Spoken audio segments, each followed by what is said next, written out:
Hi guys, this is Andrew, and this is the image that I am choosing to do the screencast on. This is, as you can see right here, a Paper Mario level, and what we have here is Mario standing in front of a pipe which he cannot get past without jumping. The reason that I chose this particular image was to illustrate the limitations of the 2D perspective.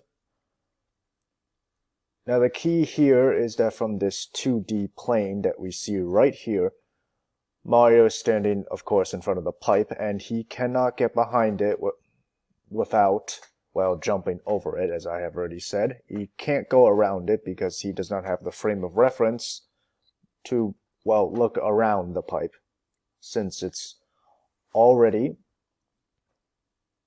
within like a 2D framework.